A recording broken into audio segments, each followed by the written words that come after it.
নমস্কার বন্ধুরা, দীপাবলি আগামীকাল। আমরা আছি সগুনা লিচুতলা কিশোর সংঘের মাঠে।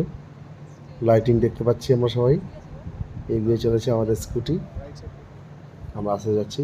সামনে দেখা যাচ্ছে মা কালীকে নিয়ে যাওয়া হচ্ছে একটা ভ্যানে করে, পায়ে চালানো ভ্যান। সঙ্গে দুজন হেঁটে যাচ্ছে, একজন আবার পায়ে চোট, ব্যান্ডেজ বাঁধা। আমরা চলছি পিছে পিছে, ব্যারিকেড দেওয়া রয়েছে, জোরে চালানো যাবে না।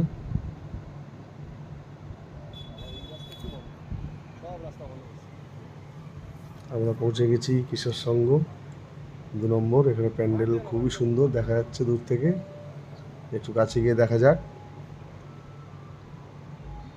মাঠে আবার মেলা বসেছে, দোকানপাট বেশ, তবে পাবলিক সেভাবে নেই এখনো। আগামীকাল থেকে ভিড় হবে। আজ অবশ্য একটু পরে এখানে প্রোগ্রাম আছে, আজকে উদ্বোধন হবে, কোনো শিল্পী আসবে হয়তো, সঠিক জানা নেই কে আসছে।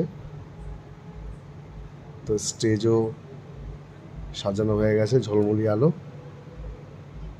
খুব সুন্দর লাগছে দেখতে আলোগুলো। তার সাথে সাউন্ড শোনা যাচ্ছে অল্প। ওরা স্টেজটাকে গুছিয়ে নিচ্ছে। রাস্তাটা যেহেতু ব্লক, তাই মাঠ দিয়েই মা কালীকে ঘুরিয়ে নিয়ে গেল। আমরাও মাঠ দিয়ে যেতে হবে আমাদেরকেও।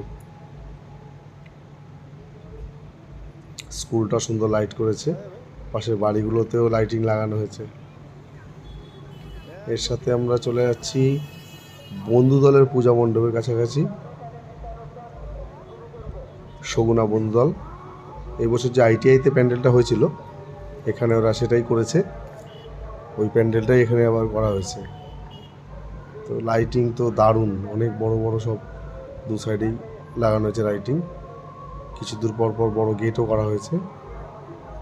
এই আমাদের সগুনা বাজার। দোকানপাট আস্তে আস্তে বসতে শুরু করেছে। আমাদের সগুনায় বড় পুজো 5টি, এছাড়া ছোট বড় প্রায় 30টি পুজো হয়, সবই আন্ডার 1 কিলোমিটারের মধ্যে। তো কেউ আসলে তার খুব বোরিং হবে না, অল্প জায়গার মধ্যেই অনেক ঠাকুর দেখতে পাবে এবং অনেক বেশি জাঁকজমকপূর্ণ। পুরো রাস্তা চন্দননগরের লাইটিং।